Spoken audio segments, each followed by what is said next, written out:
Hello guys, আমি শারমিন। আসসালামু আলাইকুম। আশা করি সকলেই ভালো আছেন। আলহামদুলিল্লাহ, আমিও খুব ভালো আছি। আবার একটা নতুন ব্লগ নিয়ে চলে আসলাম। দেখেন সকালটা কি সুন্দরভাবে আপনাদের মাঝে তুলে ধরলাম। দেখেন এখন আজকে আর সকালবেলা কি কাজ করি সেগুলোর ভিডিও দেবো না, একবারে সরাসরি রান্না করতে চলে এসেছি। দেখেন আমি ভাতটা চুলায় বসিয়ে দিকে আমি এই যে আলু কেটে নিচ্ছি। আমি মুরগির মাংস রান্না করব আলু দিয়ে, আর সিম ভর্তা দেব, আর রান্না করব জংলা কচু, যে মুহুই আছে না ওটা। দেখেন আমি সিমটা সিদ্ধ দিয়ে দিলাম। দেখে আমার ভাতটা হয়ে গেছে, নামিয়ে নিয়ে এখন আমি যে কড়াইতে দিয়ে দিয়েছি রসুন কুচি, পেঁয়াজ কুচি, দারচিনি, তেজপাতা, এলাচ দিয়ে আমি ভাজা ভাজা করে নিয়ে মশলা কষানোর জন্য পানি দিয়ে দিয়েছি।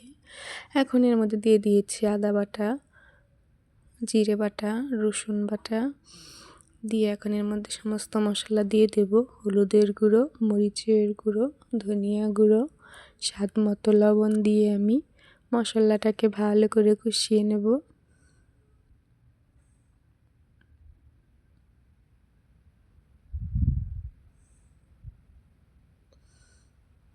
এখন এই যে আমার ভালো করে কষানো হয়ে গেছে। এখন এর মধ্যে আমি দিয়ে দিয়েছি মুরগির মাংস আর আলু দিয়ে আমি এই যে ভালো করে কষিয়ে নেব সময় নিয়ে।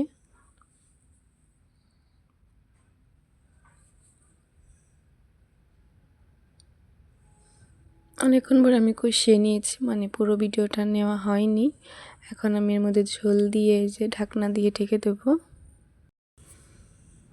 ঢাকনা দিয়ে ঢেকে বেশ কয়েকবার এরকম করে আমি ভালো করে যেটুকু আমি সুরা রাখবো সেরকমভাবে আমি ভালো করে তরকারিটাকে চাল দিয়ে নেব।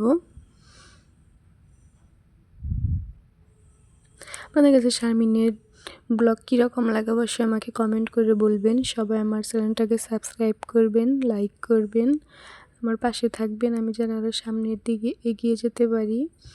এদিকে আমার মাংসটা রান্না হয়ে গেছে।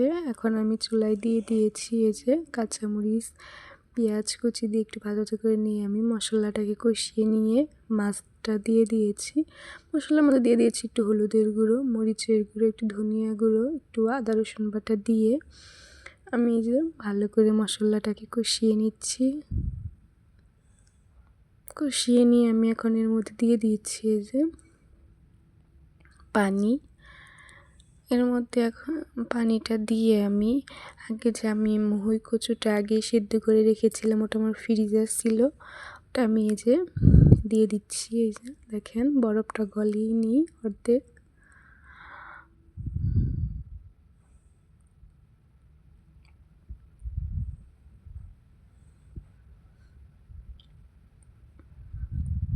আমি ভালো করে যে মিশিয়ে নিচ্ছি। দেখেন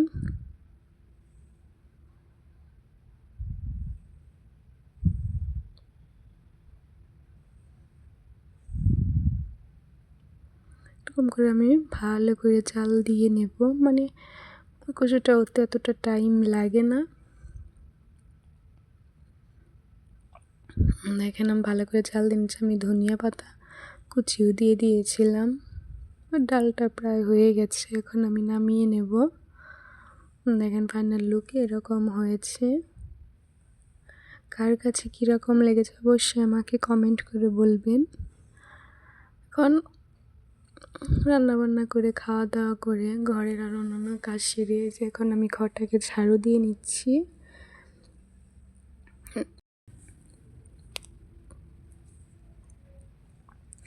দেখেন এদিকে আমি যে রান্নার যে যাবতীয় যে মশলাদানি সেগুলো আমি ধুয়ে রেখেছিলাম, সাথে আমার এই যে ছেলের গাড়িটাও ধুয়ে আমি রোদে শুকা দিয়ে দিয়েছিলাম।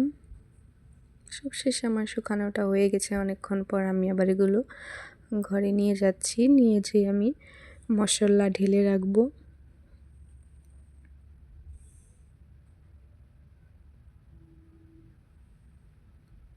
মশলা ঢেলে দেখে দুপুরবেলায় আমার ছেলে বলতেছে, মা আমি পিঠে খাবো। আর দাদু এই যে গুড় কেটে নিচ্ছে, পিঠে বানাবে, তেলের পিঠা।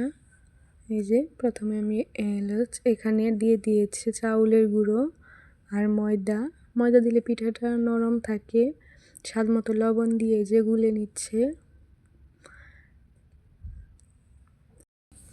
এখানে যে গুড় দিয়ে যে মাখিয়ে নেবে, ভালো করে এই যে মিশিয়ে নিচ্ছে। এরকম করে ভালো করে এই যে মিশিয়ে নেবে, এরকম করে দেখেন যে মেশানো হয়ে গেছে। এখন রেস্টে রেখে দেবো আধা ঘন্টার জন্য, গুড়টা গলে যাওয়া পর্যন্ত। দেখেন গুড়টা এখন আধা ঘন্টা ফিরে পরে চলে আসলাম, গুড়টা গলে গিয়েছে। দেখে যে আমার শাশুড়ি মা পিঠে বানিয়ে নিচ্ছে। দেখেন কি সুন্দর ফুলতেছে।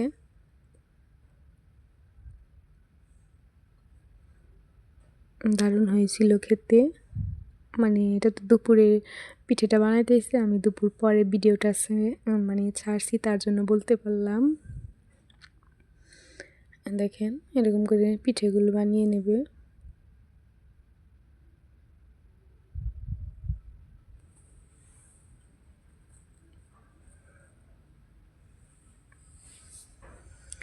দেখেন পিঠের ফাইনাল লুক এরকম হয়েছে। গুড়ের পিঠে অসাধারণ লাগে খেতে।